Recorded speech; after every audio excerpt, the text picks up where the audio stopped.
Seahawks fans, wherever you may be, welcome back for another edition of the Seahawks Playbook Podcast.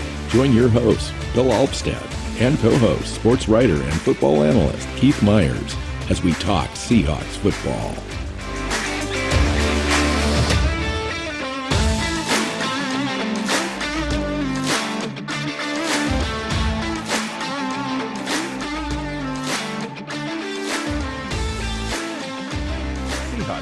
Welcome back to another edition of the Seahawks Playbook Podcast. I'm your host, Bill Alvstad, here with Keith Myers. Keith, we're into free agency. We're going to talk draft prospects. We're going to talk everything Seahawks today. So welcome into the show. How you doing? Great. This is a favorite time of year for me. We've got the draft coming up. We've got prospects to analyze and look at and scenarios to look at with all of that. We've got moves happening and teams being built and guys getting cut around the league as they free up cap space and other teams re-signing guys and kicking their salary cap problems into the future. And you got Drew Brees officially retiring and just a lot of stuff going on. It's been a busy week and a lot of movement and fun stuff. It's one of the funnest weeks or 2 weeks in the year where everything kind of happens all at once. New league year, you're franchising guys, you're tendering guys, you're making decisions about salary cap issues. So some of those guys are getting released. You're watching players disappear off your roster permanently because they're signing with other teams, and your own team. The Seahawks generally and traditionally do not do anything for a few days. So there's a general tendency of the Seahawks community at large to overanalyze and over freak out about all of the comings or goings or lack thereof. And what are your thoughts just generally about the Seahawks strategy in general heading into this particular free agency? And then after we talk about free agency for a little while, and we've got some news on Russell Wilson and all that stuff, but and we'll get into some prospects out of the 2021 draft, and that's going to make up the bulk of the show. But I just want to get your take on kind of the overall strategy about freeing up a little bit of cap space with the Dunlap release, but really not following that up in any meaningful way with any additional extensions or restructures or cap casualties.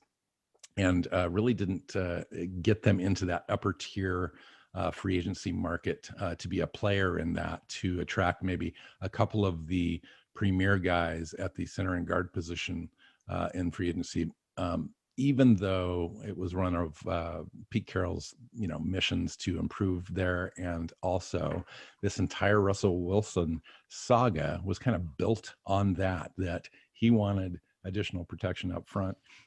It was assumed maybe that Seattle would kind of step out of its normal box and pursue one or two of those guys, just to show in good faith that they were going to take care of that.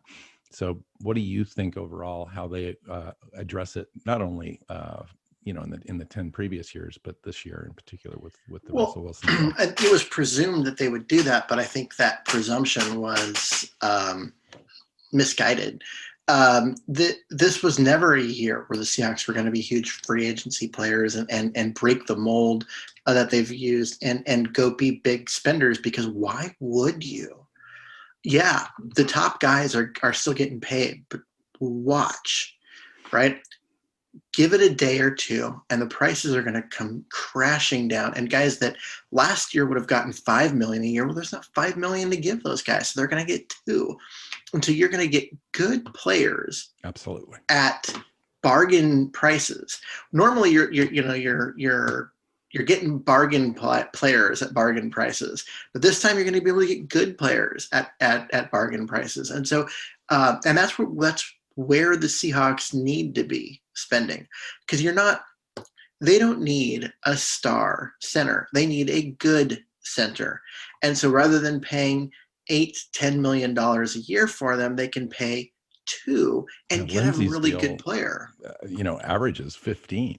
I know. It's crazy. Yeah. And that's for a center. I mean, that's just absurd. And as a deal. Whereas a guy like Austin Blythe from the from the Rams, if he's available, is familiar with Shane Waldron and the system, and would be a great fit. And that guy's probably going to come in at like, I don't know, 2.5. yeah, three and a half. In a normal year, right? You could definitely be right. I mean, And so you're getting an upgrade from last year. You're getting someone who knows the system and can help the rest of the line and everything kind of adapt to the new offense. And you're getting them at a tiny fraction of the right. I think that the key and the point is that the Seahawks are kind of taking a similar approach that they do in the draft a lot of times, where they just allow the draft to come to them. They've taken care of their needs ahead of the draft, and they are able to take best player available quite often at a number of different positions. They don't know exactly how the market's going to fall out. Nobody really does, but you're right. Money's going to dry up. So there's going to be a whole list of position players across the board that would normally have been paid in the first couple of weeks of free agency will still be there, and at that time, teams that have managed their cap fairly well and still have money to spend will be able to take advantage of those value deals. I get it, and it's hard as a fan and somebody that watches it closely, as do a lot of the fans, a lot of the listeners that we have on this show that pay attention to football year round. There's a certain expectation. You want your team to improve. There's guys sitting there. Everyone has the equal opportunity to bid on those guys. And when your team doesn't even get in the game, it can be frustrating. I understand that. But you also have to be smart. Everyone has to play by the same rules, the same cap numbers. And the teams that do that best usually end up on top. Now, Seattle's struggled, though, with that philosophy overall.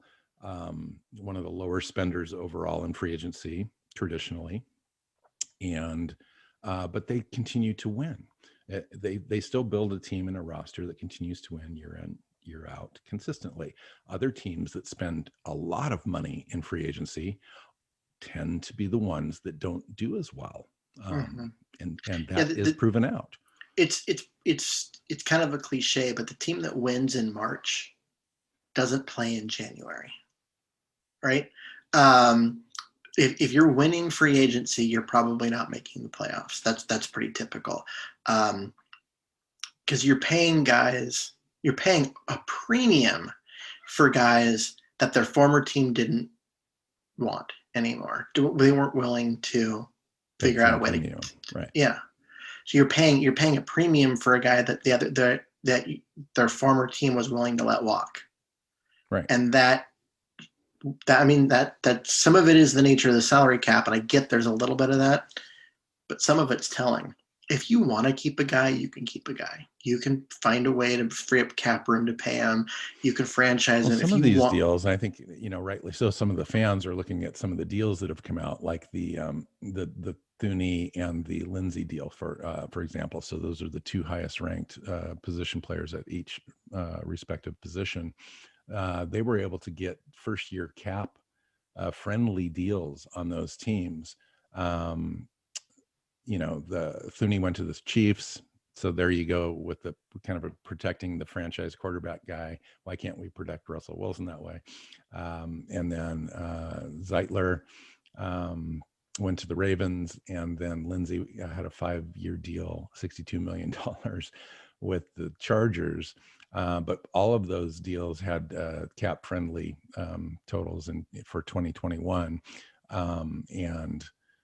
So it is a little frustrating knowing that you could have fit them in, but it's one of those deals where you have to build an entire roster.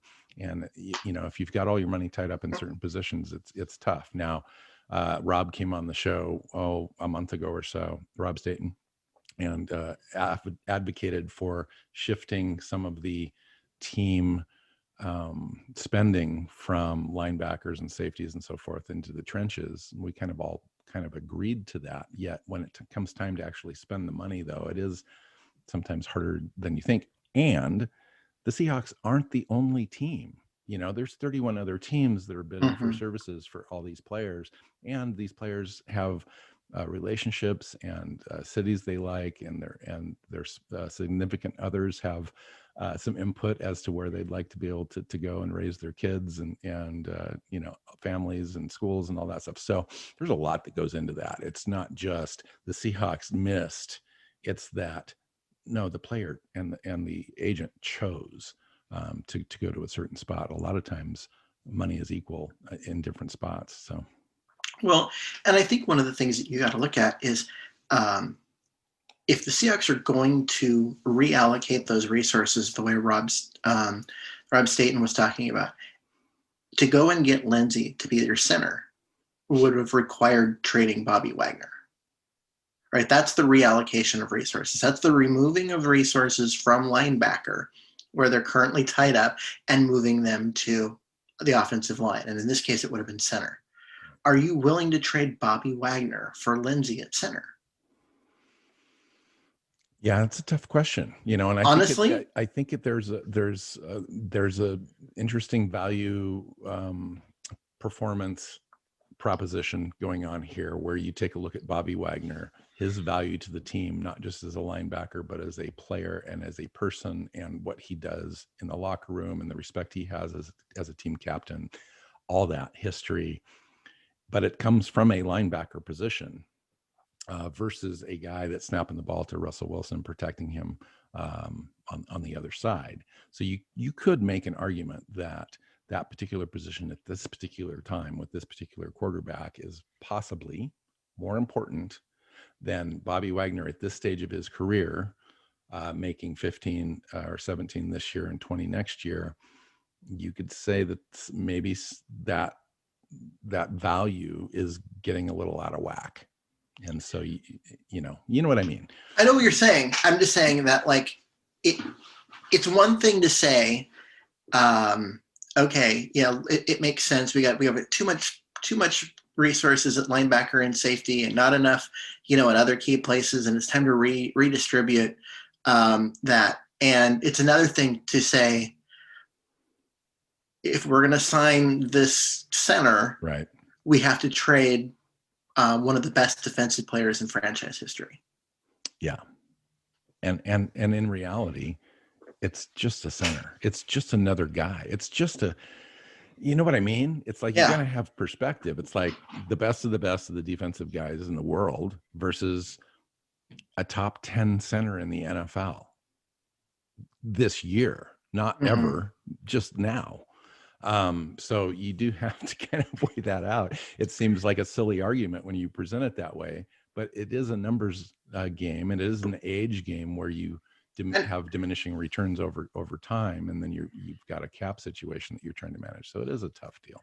So if you look at in that particular situation, right, you look at what's the difference in expected wins, expected points, however you want to do it, between Lindsey, who is the top free agent get at center, versus bringing back Posick, and maybe then half of a game. Yeah. Whatever. I mean, it's not a full game or a 2-game advantage. Yeah. Right. But if you lose Bobby Wagner in the center of your defense, your best defensive player, granted you have Brooks that's there, but then now you need another linebacker and whatever. It would depend on your replacement value, but you're not going to, you wouldn't go out and spend another $17 million on another linebacker. You've already got one of those. Yeah. You would sign someone that's going to, or draft someone that's going to be substantially cheaper. Right. So the drop off from Lindsey to mediocre is a smaller change in expected wins. Or sorry, it's a larger change in expected wins. That drop off. Right.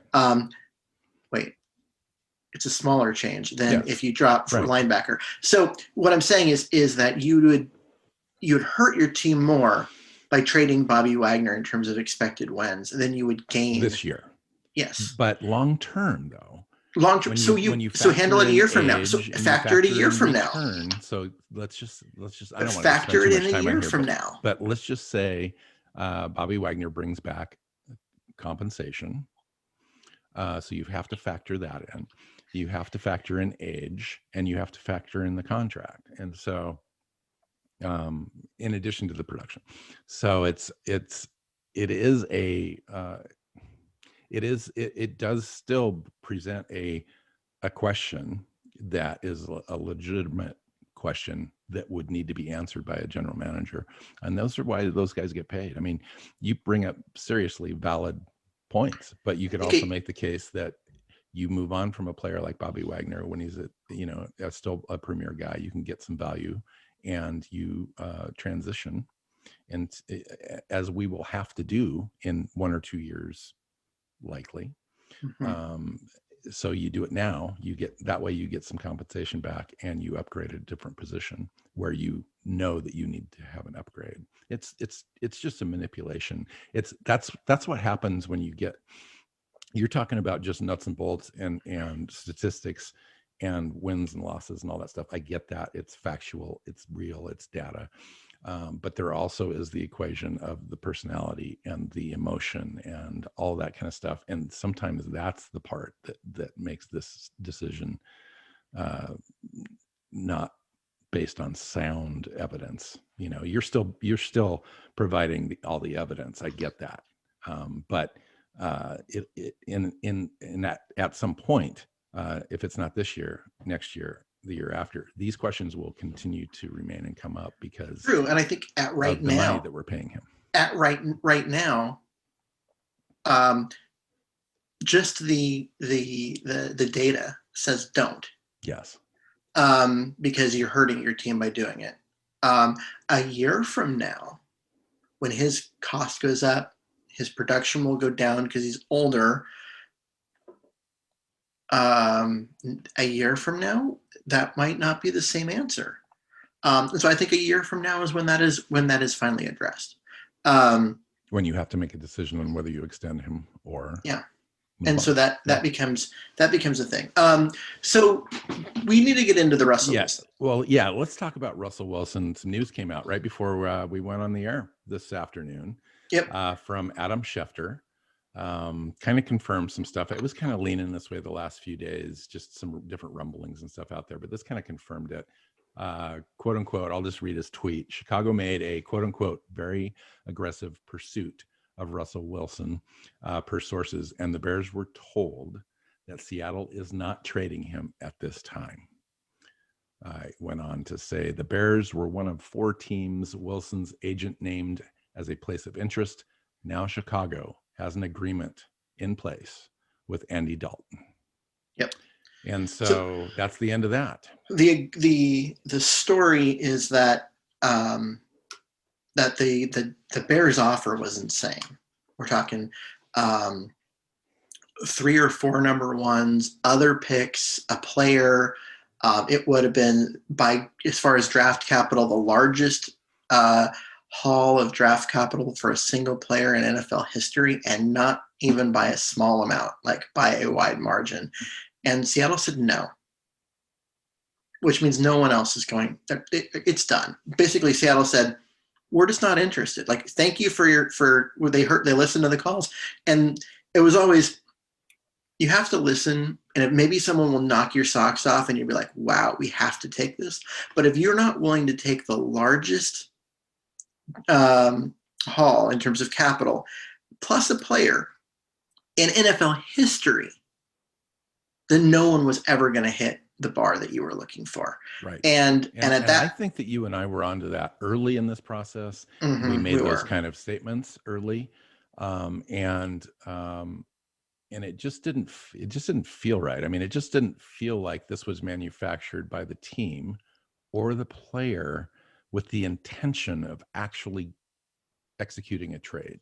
Yeah. And so it just, it was manufactured by the player in an attempt to get more say in what's going on, to get a little more, to get a larger seat at the table in terms of game planning, and to get the offensive line to be a larger priority, and that kind of stuff. That's what this was. That's what it ended up being. And we don't know quite yet if those things have been attained or will be attained, or if the team has pledged anything to Wilson, or if they're just going to go out and continue to do their business and show him, just by the nature of the moves that they make in the next 6 months, mm-hmm. that they're serious. And I think that they will. I think that they've proven over and over again during Pete Carroll's and John Schneider's time here that they continue to make that a priority. Winning has always been a priority. The Super Bowl is always the goal. Anything less is not good enough. Those are things that have been common themes in the franchise, and it's been very consistent. And we've been a winning franchise, probably second only to New England in the same period of time. And it's hard because I get what Wilson's wanting to do. At the same time, when you take a look at the entire thing, Wilson's been given an amazing opportunity with the Seattle Seahawks as quarterback. He's been able to put up all the numbers. He's gone to 8 Super Bowls Pro Bowls out of 8 seasons or 9 seasons. He's been in the MVP talk the last 3 years. He's been putting up statistics that are in the top 5 or 6 regardless of attempts and completions. He's in the top 5 in touchdowns, in TD to interception ratios, quarterback ratings. I mean, all sorts of advanced stats that say that he is a top 3 quarterback in the NFL and in a Hall of Fame trajectory. So he has all of those things, all of those accolades, except attempts and completions, because they run a balanced offense in Seattle. And so, I get the idea that he wants better protection and so forth. He also admits that 20-25% of those things are on him. The answer as far is as the pressure and sacks. The number of that is higher. Him saying, a bunch of it's he has yet to admit the full extent of the problem, but who's going to, right? I mean, that's not the point. Right. The point is that's not the point. The point is he's like, look, they've gone dumpster diving for offensive linemen for too long. You get the Mike Lupatis and DJ Flukers and Jermaine Affettis and even Shell, who worked out when he was healthy last year. Ethan Posick was the starting center, and Simmons was the key backup at guard. Yeah, and they here's didn't. A guy that's basically off the street that hardly played in college because of injury history, and the team is electing to not tender him at all this year as a restricted guy. So. Yep. And so they've been dumpster diving on the offensive line for his entire career, and a lot of that was by design because Tom Cable's an idiot. But even since then, they went and signed veteran guys, but they didn't go get a marquee guy. They didn't go ever really address the problem until they drafted Damian Lewis. And that's one position, and granted, and then also Dwayne Brown, the Dwayne Brown trade. Well, and even the Damian Lewis pick was a 3rd round pick. I mean, it's a hit and miss area of the draft. So, but I didn't think he was a hit or miss player. No, that's not what I was saying. The thing though now, okay, so this part of the chapter of the larger book is now closed, and now we move into a phase of unlimited scrutiny. And what is going to happen now is that every move that the Seahawks make will come under the microscope just a little bit more. How does it affect Russell? Is it what Russell wanted? Did he have a say in it, or input? Did you guys go around him to make this move? If it doesn't work, whose fault is it? If it really works, is it because of this or that? It's like it's never going to end until this whole thing is kind of put to bed. So how do you see this resolving in the next year so that we don't end up in the same spot next year? Well, I think what you're going to end up with is, the team last year, I mean, they tried with BJ Finney, and then we finally found out what happened and what was wrong with the BJ Finney thing. Yeah, what did happen there? So there was a clause in his contract that basically said that if he got hurt, not in non-team activities, that they could basically take his signing bonus back and whatnot if he was on the non-football injury list. So he was afraid of working out and getting hurt. So he didn't work out during all of the offseason and came in extremely out of shape. And that had a lot to do with it. So the part that we were hearing about him not picking up the offense and that kind of thing was true, I guess, as part of it. But the other part of it is he's not going to get an opportunity to get on the field and, put the work in to get the offense when he's struggling to, move around and do the basic things. And he hasn't been lifting weights and all the things he's supposed to be doing. And so that really became the problem. And it was one of those things that's not an abnormal clause in a contract. I mean, it's the non-football injury clause. So what you're saying is Seattle did make the moves last year. The offensive line did improve, even though Finney never really made it into a game or whatever. He was traded away as a throw-in to get Dunlap. Mm-hmm. But they did go out and they did spend a little bit on Shell. And he turned out to be serviceable completely on the right side there. They got the guy in the draft in Lewis. Posick ended up playing pretty adequate at center, even though it was kind of his last ditch effort to plug somebody in there. And then of course Brown kind of came back and they conserved him in practice and so forth so that he could be ready in games, and he had a great year. And Opati and Simmons shared time over there on the left side. That was probably the weakest link. So clearly they want to address that, and it seems like they will. But they're going to bring in some guys that are value guys that are hopefully upgrades nonetheless, mm-hmm. and possibly turn to the draft maybe with that first pick in the second round to address one of the positions that they're not able to address in free agency. So. Yeah, the BJ Finney thing it didn't work out, and a lot of it has to do with COVID because, according to his agent, if he was working out in the team's facility, that's different. But because the team's facilities were closed and he was supposed to work out at home, for him it's a business, and if he gets hurt, doing that, he was going to lose all of his income, and so they decided not to, and it's a weird thing, and it's not something. The guy had a reputation in Pittsburgh for working hard. Issue that I know of on the team. So true, but it comes down to a COVID weirdness because he didn't have that reputation in Pittsburgh. He had the reputation of a guy that worked hard. He was an undrafted free agent and worked his tail off to get to where he was. And so the idea that he would be a guy that would just completely not do anything was just weird. And so how does the team address it this year? How does the team go forward? And now that the trade stuff is put to bed, and somehow avoid all the scrutiny stuff all the time, and get to a point where Wilson is happy and he's playing as good as ever in 2021 without any distractions. Well, and can we get to that point?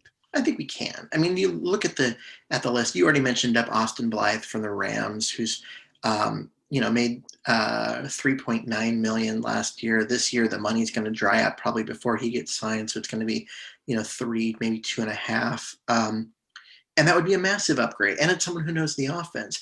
Or maybe they go the route of a guy like Alex Mack, who's 36 and wants a shot at a Super Bowl. And this is a guy that is a potential Hall of Fame center at the end of his career, but just a big name guy. And maybe that's the route they go. And they go, hey, let's get a 1-year thing going. And, right.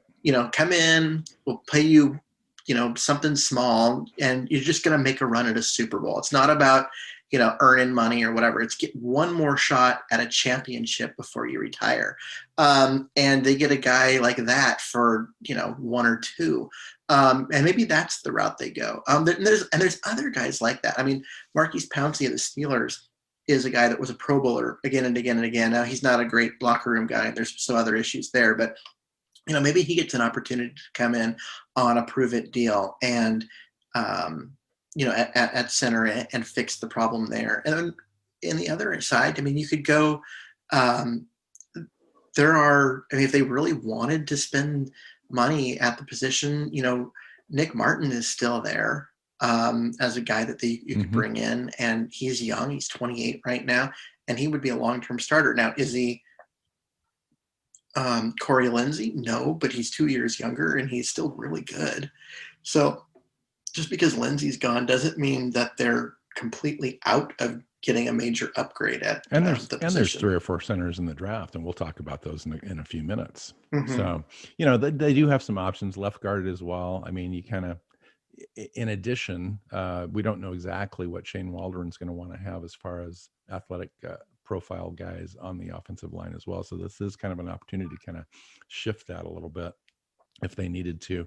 And sometimes those guys are a little bit more affordable in free agency.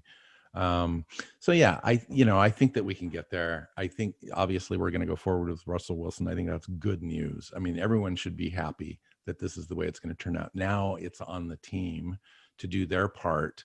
And then after the team does their part, it's going to be on Russell Wilson to do his part, because after all this distraction type stuff, he's going to need to be come in and ready to play mentally. He's got to come in. He's got to come out this next year and be good, because if he comes out next year and plays like he did down the stretch this last year, basically that it just puts everything on him. Like, the problems were him, not the team, and he comes out of this as, you know, the problem. And so I just don't expect it to be a situation where, you know, that happens. He's going to come out, but he has to come out and be good. And it's Wilson, so he's going to be, you know, that. Right. And so, Shane Waldron and Pete and Wilson will all be on the same page. It'll all work. It just needs some time to kind of put it all together like a puzzle. All right. A few other things in free agency, and then we can move on. Shaquille Griffin's no longer going to be with the Seahawks. I think we all kind of understood that and knew that. Mm-hmm. But he signed a whopping 3-year, $44.5 million contract with $29 million guaranteed with Jacksonville. Good on him. Seattle was never going to pay $15 million a year for Griffin. They were likely to probably not even get to like $9 million. To be completely honest, he may have come back like on a 1-year deal and they would have paid him, you know, 7 or 8 or whatever. But this was never going to happen for Seattle. And the quote was, Garofalo said that Seattle and Griffin, before this happened, were not even in the same ballpark as far as contract terms were concerned. And that was proved out by the deal that he got. Puna Ford hasn't signed an extension yet, although he's got until 1 p.m. tomorrow to do that. Fully expected him to do that. He's signed. He's tendered. He doesn't have. They tendered him the second round tender. When? About 48 hours ago. Oh, I did not know that. So he doesn't have to sign that, though. To being tendered, that is correct. I just did not know that they had. Being tendered means that the team has protection if he signs elsewhere. But he doesn't have to. He doesn't have to sign it. He doesn't have to play on that. He can go out into free. Extended it. Yeah. They had. He can go out into free agency and test the market. And if someone wants to offer him $10 million a year, he goes, "Why would I play for 2.5 for Seattle when they're offering me 10?" Right. So he signs their offer, and then the Seahawks have the ability to either match or let him go. And if they let him go, they'll get the second round pick back. Right. Seahawks are reportedly making a strong bid for Leonard Fournette, the number 4 overall pick in the 2017 draft. I like it. And we talked about this before when we talked about some free agency primer stuff a few weeks back. He was one of the running backs I thought we both thought would be a really good fit for the team. And it's no surprise to me that he's on the top of their short list for guys that they're willing to pay to come in and possibly replace Chris Carson. Yep. And there's no word yet on Chris Carson, although it seems like New England has him on their list as well as Fournette. They're both guys that they're talking to. Carlos Hyde signed with the Jaguars. Yeah. He got $2.5 million, $1.4 million is guaranteed. Now it's guaranteed almost that we're going to completely have a revamped backfield this year. Yeah, and I mean that's a good deal for him. I mean, he's this guy who's 30, who came off a year in which he played for 10 games, had one really good game. And after that was just, I mean, he was the change of pace back and had a hard time being healthy and whatever. And as a 30-year-old running back, you get signed. Someone offers you a contract, you take it. Especially in the first 2 days of free agency. Absolutely. The other thing was Rodney Hudson was released by the Pro Bowl center from the Raiders was released in kind of a surprise move. And Seattle's already being tied to the possibility of bringing him in for a look, which that would be interesting. We just talked about all these guys and all these scenarios, and I forgot to mention that he was released and he could be added to the list of guys that they would consider. So watch for that, because I do believe that there's a possibility that Rodney Hudson ends up coming in here. Yeah, I didn't even realize he was released. I had missed that one. Yeah. So, nothing on Dunlap yet, although the Baltimore Ravens are reported to be interested. I think Dunlap's going to sit out there for a little bit, although there are some guys, pass rusher guys that are getting paid right now, but Dunlap's kind of on that second and third tier level at this point in his career. And so we'll see. I'm still hopeful that Seattle kind of brings him back. We already know he's a good fit. And so, I would trust that more than some of the other guys that are still hanging out there. I mean, Yannick went to the Raiders. You've got Shaq Lawson going to the Texans. Leonard Floyd back with the Rams on a big deal. Weatherly moved to the Vikings. I mean, there's still a lot of edge rushers out there. I mean, Kyle Vanoy is out there. Jadeveon Clowney could come back. Carlos Dunlap's out there. I think Bud Dupree was signing with somebody. Now I can't remember, but I saw his name as being out there. Melvin Ingram's out there still. Justin Houston, if you're looking for just a pass rusher and not someone who's going to Ben Mayo is still out there. Bruce Irvin's going to be available. Bruce might not sign until right before camp or during camp because of his knee and stuff. Mm-hmm. But yeah, there's some options there. I'm not worried about it right now. Although, we kind of went through the same thing last year where it was a need, and we addressed it in the draft with a player that never played it down this last year. And then we were kind of left scrambling, just like we were the year before when we traded for Clowney. So who else? Dorsett. Philip Dorsett was rumored to be wanted back in Seattle to attempt a second time at being the number 3 wide receiver on the team, and he signed with the Jacksonville team as well. And then Adoree Jackson, cornerback Adoree Jackson was released today by the Tennessee Titans. The only reason I mention this is that Griffin is not coming back. He's signed somewhere else, and we've also have Dunbar, who's a free agent, and he's out there available for anybody to sign. So a guy like Adoree Jackson was a first-round pick, number 17 overall in 2017 from USC. So there's a little bit of a connection there. Ran a 4.42 40. He's also a premier return guy as well. One of the best in the business at returning punts and kicks. But he's only 5'10", 190. So he's a boundary corner. He's played on the boundary for Tennessee. He's done a really pretty decent job. He can also slide inside for you as well. So he brings kind of a diversity. That's a name I might watch. Mm-hmm. He just kind of added to the pile there at the cornerback free agency market. So, and that's really it. That's the kind of the summary of what's going on so far. Seattle hasn't really made any moves as of recording, and that doesn't surprise me. I would imagine some things are happening though. They've been kind of in play in the tight end market for a week or so, and then the Leonard Fournette thing seemed like it had some legs there. It sounded like Seattle's made an offer, and he's just kind of weighing the Tampa Bay thing. Going back there, and then Seattle. I think that you could probably end up getting Fournette for like $4.5 million a year with maybe a $3 million 2021 cap hit. And the possibility that you could release him next year for maybe like 1.5 million in dead money. As opposed to giving him, a 1-year deal that you may have to compete with Tampa on. If you can get him a 2-year deal and give him some guaranteed money, I think maybe you can get him. Yeah. Well, the other thing about it is if you're looking at that, you're looking at a $3 million cap hit in this first year. And then you compare that to what the Packers paid for Aaron Jones at the same position. And you're like, I'd rather have Fournette at that price. So, because they massively overpaid especially when Aaron you pair him Jones. with Perry, not Perry, Penny. I think that's a pretty decent tandem.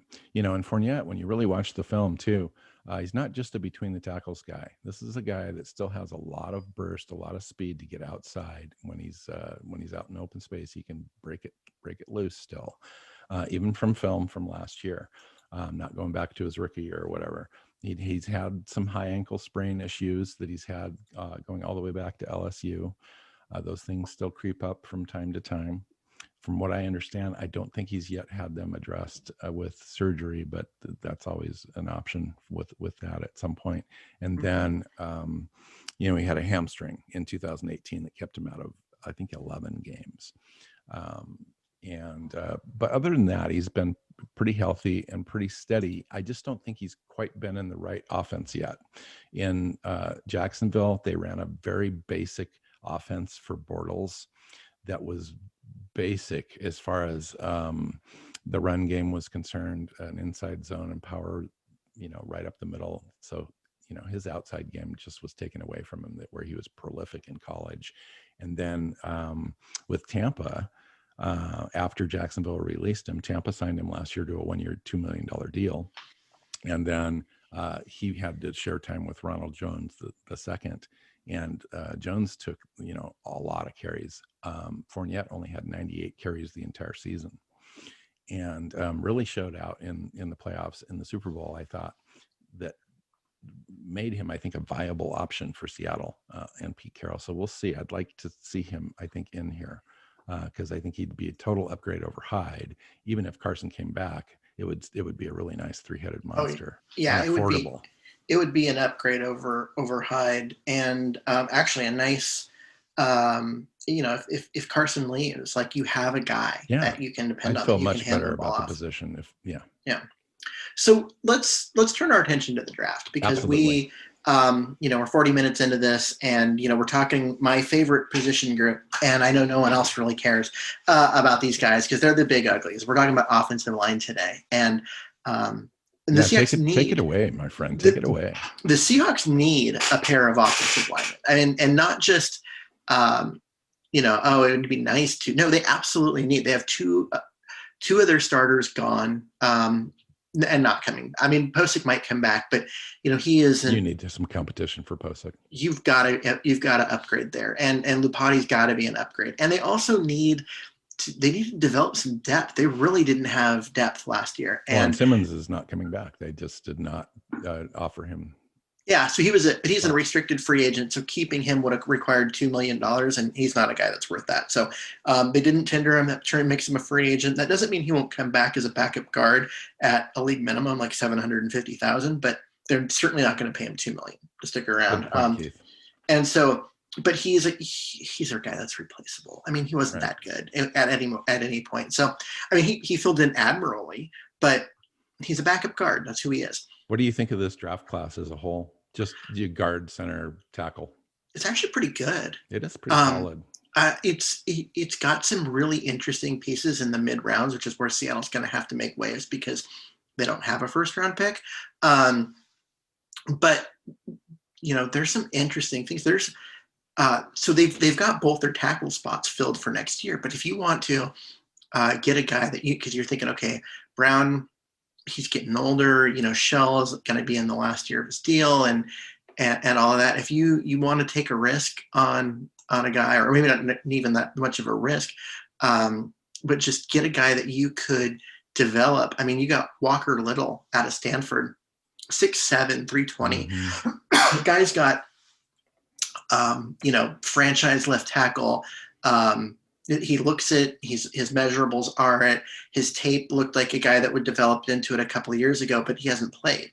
And so because there was an injury and then an opt out because of COVID. So he's a guy that's been sitting out there. This was one of the top recruits in the country at any position the year, he graduated high school.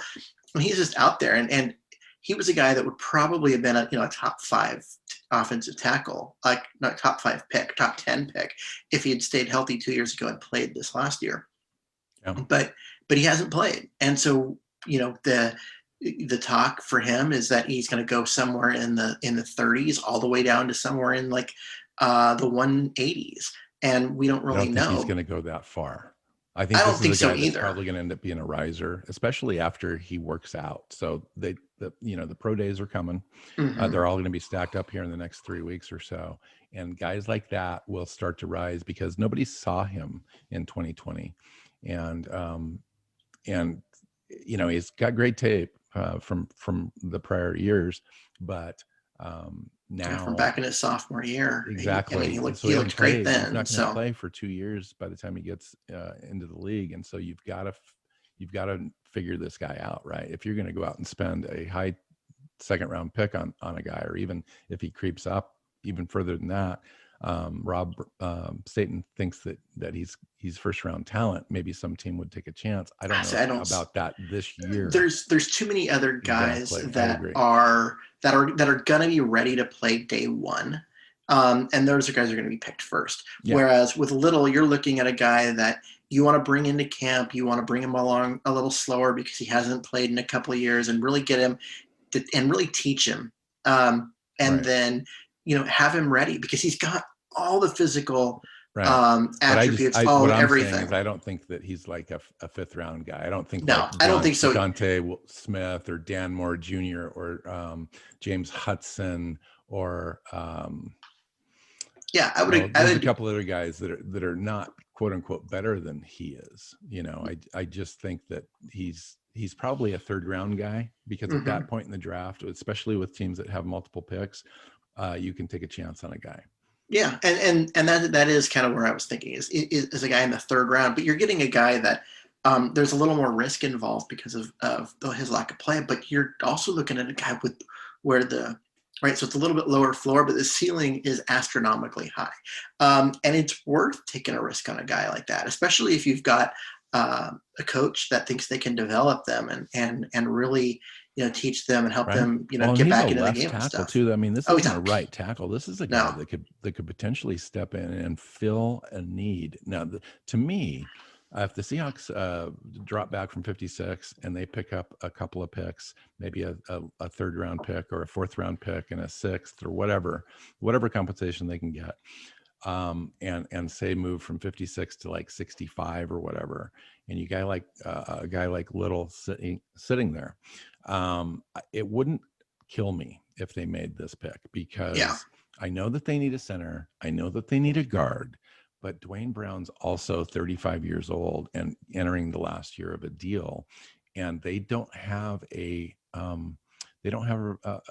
replacement plan in place right now. There's nobody on the roster that can step in. So if you brought in Little and he wasn't quite ready, or if you felt like maybe you could try him out at right tackle for the year or whatever, or what if you made him into a left guard for a minute? You had him. You bring him in and you work out upside. He's got a lot of athletic upside, but you go. You know what? We want you to learn by playing next to a Pro Bowler. And you're going to be our left guard for this year, and then you'll slide out. Yeah. And if God forbid Brown gets hurt, then you're just going to slide out and play there this year. That wouldn't be a bad thing. I mean, he's tall. He's 6'7". He's pretty tall for a guard. Right. So he's not a guy that you're going to put there long term, but you could get him some playing time. And this guy is the guy that could get out in space for you. Oh yeah, he's a guy that can get out, block in space. Right. And he can.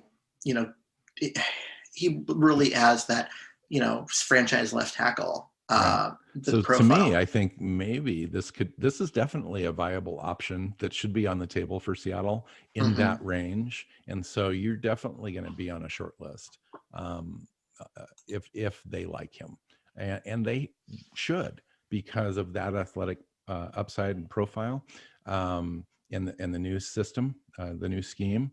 I think he would be a great fit. Yeah.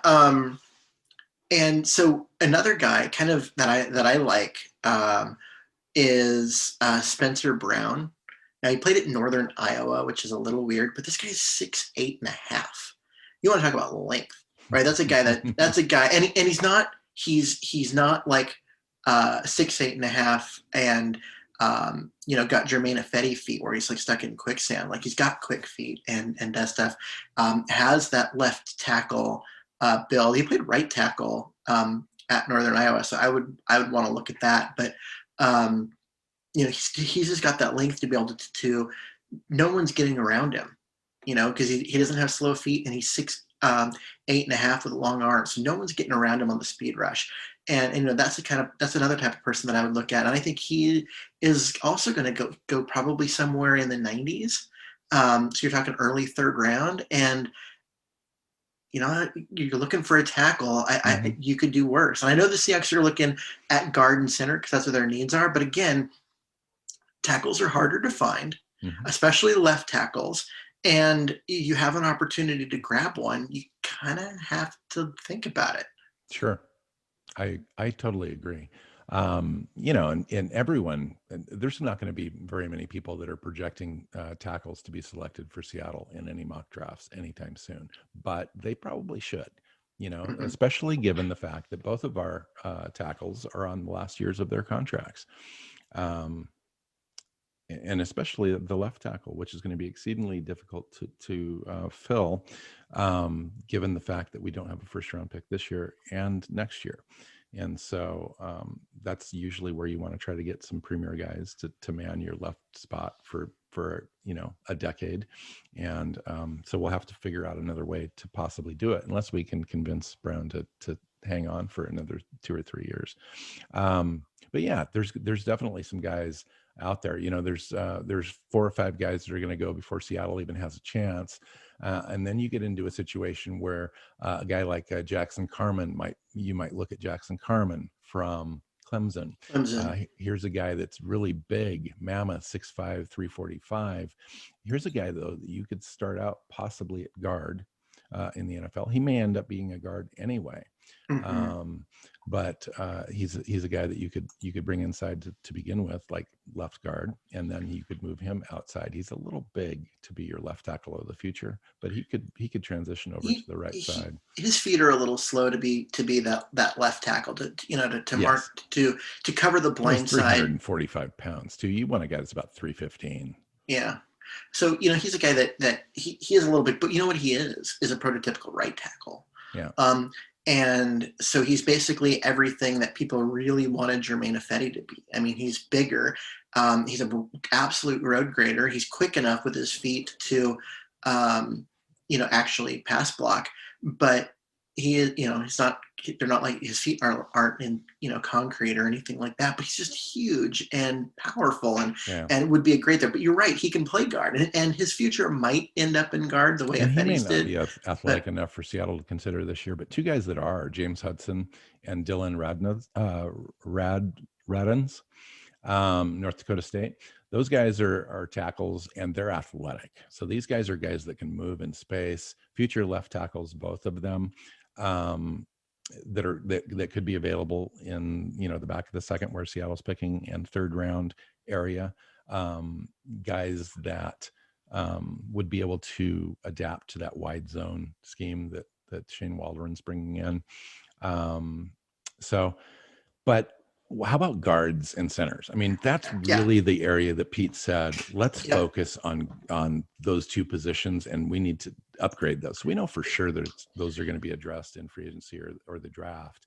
What are a couple centers that you have kind of, after you've taken a look at the class, that you think would be the best fit for honestly the Seahawks, regardless of round?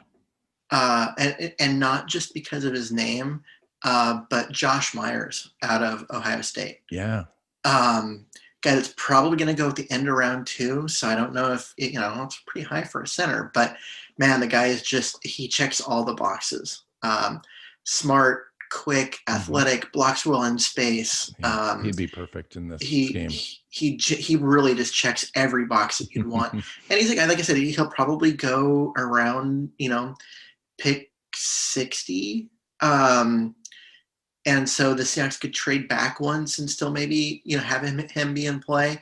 But yeah, definitely a guy that's worth keeping an eye on. And man, that would be, you want to upgrade center over Posick, and you want to do so in a way that's cheap and will be set for a long time. Yeah. He's your guy. Yeah, I like that, and there's been talk too of minors. I think Rob Staten kind of highlighted him in our draft talk that we had about a month ago. He's a guard and first, and then can play center. Took some snaps at the Senior Bowl, blew everybody away, had some great tape, pancaked a bunch of guys, very physical. He was the guy that had the crop top with the belly sticking out. Personality plus. If you watched, anybody did have a chance to watch the Rob Staten interview with him over on his blog, just a really nice, articulate, fun guy. Doesn't take himself seriously at all. Very humble. Looking for an opportunity to really make a statement. 6'3", 320. A guy like that on the roster. I like his the way that he takes a look at football. Like, he's just an animal. Like, nice guy off the field, gives a great interview, but he gets on the field and he just wants to rip you apart. He's going to go past the whistle if he can. Those guys are invaluable to your team. It establishes an attitude, and it seems like we've been lacking that. We have really no offensive identity.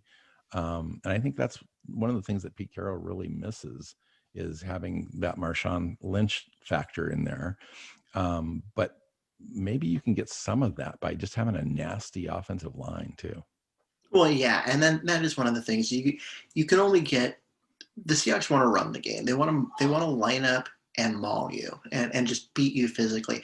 And you're not going to do that with technicians, guys that are technically outstanding, but not overly just mean and physical. And the Seahawks like last year, had a lot of technicians. I mean, Brown's a technician, Posick's a technician, Shell's kind of a technician, and then they tried to get by with the guards. And Lupati never stayed healthy, and so that never was amounted to anything. And then Damian Lewis was a rookie, and so good player, but it just they didn't have the attitude. And to get a guy that plays with that kind of attitude, and that would be great for this team. They didn't miss him on the field as much, but they missed him in the way that he played, and that was DJ Fluker. And if they had kept him and let Lupati go, I think they would have been better off last year, because it would have been he's the better player of the two, although both were replaceable. But he has that better leadership and that extra that attitude, and just kind of brings that to the offense in a way that Lupati never did. Yeah, nice. Who else you got, Keith? You want to move to guard, or you want to list another center? I had another center. Where did my notes go on center? You just got me jumping back and forth, and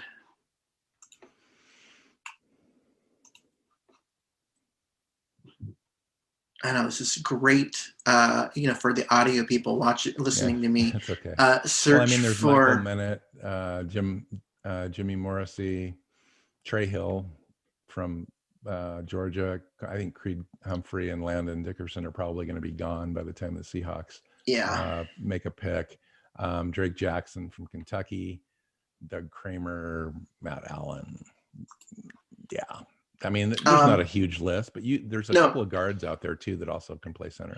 Yeah, the guy I was looking at was Trey Hill out of Georgia, a guy who's a little bigger, at what is he, like 340 pounds, which is weird for a center, but a guy that can he's a great kind of mauler in the running game, and is just the kind of offensive lineman that the Seahawks and Pete Carroll like. And he very much kind of reminded me of Justin Britt, but without the pout, being just an absolute sieve in terms of pass blocking. He has that power and that size and stuff that you just don't expect at center. But he, had a little bit better awareness in his ability to pass block. Yeah, the only thing you got to watch about him is just the weight.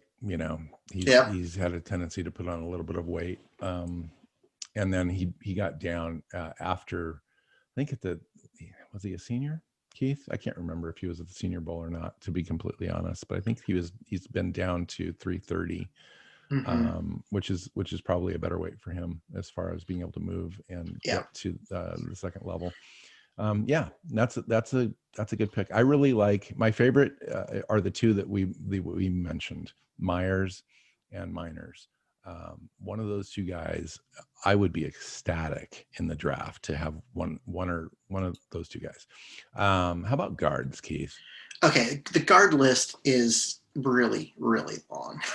There's some good ones too. There's some really into the fourth or fifth round. I really like these guys. Yeah, this is a pretty good class of guards. Now, at the very top of the draft, you've got Slater and Davis, which are both going to go probably late 1, early 2, and Seattle's not going to be in play for those. Vera Tucker out of USC, I think is also going to be. You think he's going to be? They're going to move him inside, or they're going to keep him outside? Honestly, I think he's a guy that it would be better served. A team might try him at right guard or right tackle and then move him inside. But, I think he's better suited at guard, but he's a guy that, what? We'll see. And he's still going to go in the second round. I think it's before the Seahawks, really get a chance to look at that. Where's the top of your list start where Seattle starts coming into play? I mean, their first pick's 56. Right. So where do you see guys starting to enter that or a space, like a Trey Smith, a guy like Aaron Banks? Are those guys in play for Seattle's second rounder if they drop back a little bit? If they drop back a little bit, Aaron Banks out of Notre Dame, I think would be a good fit for them. He's a mauler. He is a mauler. Yeah. He's an old school guy. He and which makes him a Pete Carroll guy, right? Yeah, and the other old school guy is the Ben Cleveland pick. That was where I was going to go next. Yeah, and I don't understand why he's rated a little lower and maybe like a mid to late third round guy. I don't get it. And I think what's going to come out when they start doing the workouts and stuff is that he's going to show to be a little less athletic, and teams are going to be worried about him in space and his ability to pull or to get to the second level and not whiff at the linebackers. I don't know how long his arms are and stuff. My guess is really long. He's just huge. He is a big guy. that is crazy. All right, so who's your favorite guy, regardless of where you think he's going to go? Who's the guy that's just ideal left guard for Seattle Seahawks? Ideal left guard. My favorite guy, maybe he's not the ideal left guard. My favorite guy right now that I would love the Seahawks to draft would be David Moore out of Grambling. He's a little short at 6'1.5", but 350 pounds, and showed up at the Senior Bowl. I mean, he's played at Grambling, and I know we've brought him up in the past. He showed up at the Senior Bowl and just freaking dominated everybody. And you were like, who is this guy? I've never heard of this guy because he played at Grambling. Yeah. And he's just dominated and kind of pissed some people off. Because other players they see this as a job interview. They're fighting, and they're just running into this guy that they've never heard of, and he's just, kicking their tail. And so he didn't play in 2020, which is the part that really hurt him the most. But he did get to the Senior Bowl. Mm-hmm. Looked great and looked solid. And here's a guy from a very small school that's trying to show out against guys from a bigger school, and that's what you want to see at the Senior Bowl. From a guy from Grambling for sure. 6'3", 320. You thinking fifth round's kind of a grade on this guy? Yeah, I'm thinking probably late 4. And so that's why I think this is a good fit for Seattle, because they don't, right? They got their right guard in the 3rd round. Currently they've got, they're going to trade back. They're going to pick up some picks in this range. And if they can get a starting caliber left guard, in the late 3, early 4, or maybe mid 4, that would be great. I mean, Ben Cleveland, I think, will go in front of him, and I think he's definitely got a higher floor, and I would take Ben Cleveland first. But David Moore, I think probably. What if you could get Miners, and Myers? What if like you drop back a little bit, you picked up some extra pick, or you had a trade or whatever, and you got a 3rd rounder somehow, and so you ended up picking Myers with the 56, or you drop back from 56 a little bit, and in the 65 range, you pick up Myers, and you get Miners, in that 110 range, or I think we pick 130, but if you could somehow get up a little further than that, I think he's going to go in that 100 range. Both those guys, I would love to have both those guys, but then you would miss out on some other position guys in the draft, like a running back, that you'd like to be able to have. But maybe we solved that before with Fournette, and then we go with Fournette and a guy like Penny. Well, yeah, because if you can sign, the wide receiver class is so good, and the defensive backs are really good in this class. If you can sign Fournette, and I would say you sign one of the guys we talked about earlier at center, or guard. Just you sign one of them, and then you draft a guy like Ben Cleveland, David Moore. Maybe you draft Myers and sign a guard. Or Walker Little. Yeah. I mean, I think if your first 2 picks are on the offensive line, that's really does show a commitment to Russell Wilson. And so you think about the offense, right? You've got good receivers, that. You need some help on the offensive line. You use 2 draft picks on the offensive line. You sign yourself a stud running back. You're a tight end away from having a set offense. Now, they still need all these other positions on defense, and they've got to fix that. But if you're trying to build the offense, you could do way worse than signing Myers, or drafting Myers, or Cleveland, or one of them. I mean, maybe you get a guy like Austin Blythe. He's hold down the center position. Maybe you get a guy like Quinn Miners. Maybe he's your guy. Yeah, and he can play guard this year, and maybe he takes over for center at some point, or you just leave him at guard. I mean, I think they can do this. I mean, they can generate more money too in free agency. I mean, they've got the Dunlap money. They've got a total of about $17 million right now without spending any money on anything. They're going to probably need some more if they want to fill out the roster before the draft. So if they want a guy like Everett to come in and at tight end, if they want to do the Austin Blythe thing, if they want to get a pass rusher, they're going to have to fill out a couple of defensive backs at this point. They're going to need the running back. So, I mean, they've already, just by listing out those positions, plus Puna Ford being tendered, you're literally going to spend more than you currently have. So it seems like they've got maybe $15 or $20 million sitting there if they had to extend, restructure, et cetera, available. So it does seem likely they would take care of some of these things in free agency, in some value added positions and spending here in the next 3 weeks, maybe not this week, but to come, so that in the draft, they can kind of let it come to them, which is where they want to get to. And with 4 picks, it's tough. It's going to be tough. Yeah. I think if they, if they fix things with Russell Wilson and that relationship, and they get Russell Wilson to rebuy in and everything, they can make a ton. They can get a ton of cap space. They can make what is it, 17 million or 15? No, it's 15 million in cap space by restructuring Wilson's contract. Yeah. And with that, they're already sitting at 18. You just don't want to 15. do that if the relationship is weird, and if you're going to. Yeah, because that makes trading worse. Hard. Yeah, it makes it even worse, which you don't want to do at this point. You want to make it easier, if anything. So, any other guys you want to talk about that are on your list? I'm looking through my notes. I've got a few. I mean, I was going to talk about Lennon Dickerson just because I think he's just a great player and it would be a good asset. I'm a little worried about his knee that he just tore in December. But he'd be a very strong character get on the team. Not sure if he's going to last until we pick.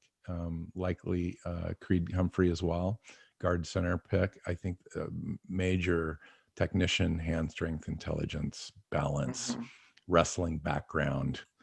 Playing out in space, though, could be a challenge a little bit for him. Trey Hill, you already mentioned. Walker Little. Who else do I have on my list? Yeah, James Hudson was the guy, the developmental left tackle I had on my list that I really liked. That would be kind of a fourth round-ish player, maybe in the 130 to 160 range. And he's going to be raw, but he's got all the skill sets, and he's got the athletic upside, which is what you want, and the feet. And I think he would be a good fit in the zone scheme. Jack Anderson. Kind of a wide zone scheme guard out of Texas Tech would be an interesting guy later on, maybe a sixth round guy. Darius Hutchinson, same sort of a kind of a guy, 6'4", 225, South Carolina. Athletic upside, moves well to the second level, but he'd be a project. Arlaric Jackson, same sort of a deal. He could kind of be your swing guy, swing tackle, swing guard. So he's got the versatility, but that's the kind of guy that you can pick up late. That's really all I had, Yeah, I mean, I'm just looking at guys like I really want to like Aaron Banks out of Notre Dame. 6'5", 338, and literally can play anywhere on the offensive line. He has really. I thought he was just inside. Tell me about Aaron Banks a little bit more, because I want to like it at 6'5", 338. He can play tackle, and he has played tackle in college. But the thing is, he is not great laterally, and that's not a zone scheme fit. He is a straight ahead blocker, and so you can put him at guard or he's played some center too, but you can put him at guard, and if you're in a man scheme or a power scheme, he's going to be great for you. He's just going to plow people over. He's going to remind people of a younger Mike Lupati. But in a zone scheme, I don't like his feet. I don't like his lateral movement. I think he's going to struggle where you're asking him to get to move and block in space. So I really want to like him, but he's not a fit in Seattle's scheme. He's just really not a guy that I think will. Damian Lewis was brought in to be a power guy and not really have to move laterally and so forth. But he does have enough athletic upside, good for him, that I think he'll fit in fine in this scheme. Is there any idea or chance that they move him inside further into the center position? They played him at center last year. He struggled for the first series or two, but then he was on it. Yeah, he looked genuinely terrible the first couple series, and then he did settle in and played better. But man, he looked bad at the beginning. But I think you guys should give him to the left side. I don't know. I mean, I don't really know where they want to use him. They probably want to keep him where he's at. But if they had to, if they had a prospect, and that prospect was just going to be a right guard, and that's all he was, at least Lewis offers you a little bit of versatility. I think he played all three interior positions in college and then had that experience last year. So, yeah. All right. So, what's up next? I think we have a guest next. We have a guest. Dan Viens is coming in. He's coming back to the show. He's going to be a guest next week. We're just going to kind of look at free agency. We kind of did a little bit of it this week and what happened. To talk about. But none of the signings are official yet because we're just in that tampering period. But the deals have still been agreed upon. And then, so all the signings will become official. Trades will start to happen. The league year will have officially started. There'll be more people cut. There'll be more deals done. We're just going to kind of look around the league at what we've seen, what's coming up, what Seattle's done. It's going to be a fun, it'll be a fun show. Fun visit. Yeah. We've got a ton to talk about. A lot of stuff has happened since we had him on before. We'll talk about what some of the NFC West teams are going to be doing. all the free agency stuff. Of course, Seattle hasn't done anything to this point. So hopefully by next week when we have the show, we'll have a ton to talk about as far as moves that Seattle has made and what that says about the direction of the team. And then I was able to secure a couple other guests this week that'll be on future shows, and they're really exciting. Not quite ready yet to announce those, but it'll be fun for sure to have a couple other voices out there. One's a national guy, one's a Seahawks guy. So excited to share those with you.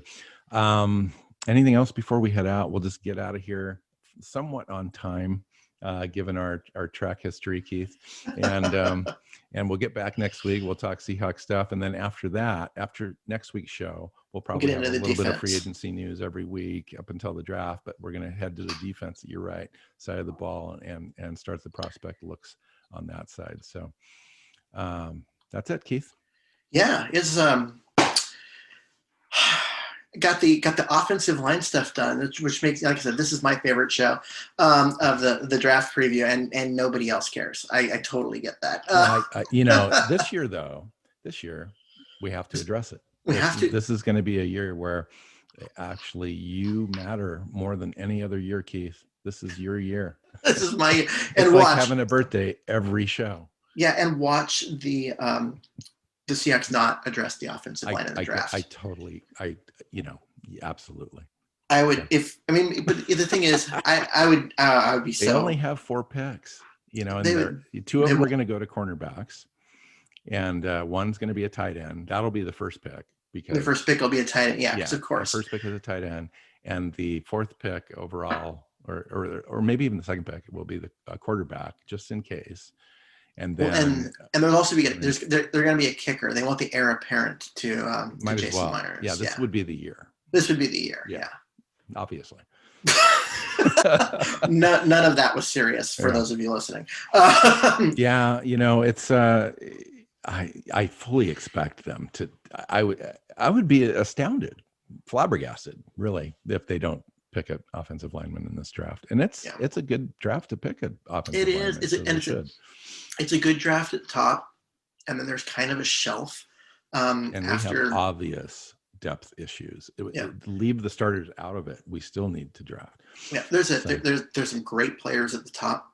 Sowell out of Oregon at offensive tackle is legit, like instant Pro Bowl guy. I mean, he looks like everything you'd ever want in a left tackle. There's some other first round guys. I think the top of the draft is really strong. Then there's a shelf and there's a gap.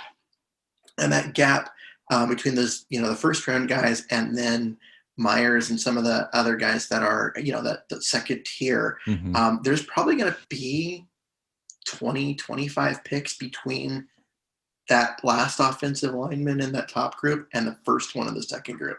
And so a lot of the names that we talked about are going to drop in that gap. And so they're not going to be spread out evenly. I really feel like there's a shelf there at about pick 22. And then it's going to be a lot of empty. All the way down to about 50. Right. Yeah. And then Lennon Dickerson's and the Creed Humphreys will start to go first. And maybe Liam Eichenberg, tackle out of Notre Dame. Yeah. And so you're going to have, and so what that's going to do is you're going to see all these guys go early and you're like, okay, we didn't expect to get them. And then because of that shelf, the elite guys are gone. A lot of guys that you would think, probably going to go too early for Seattle might, be in a play around 56 or that's 60 true. And 65. And I think that's where you're going to see some really good players like Myers and Little and guys we've talked about be available.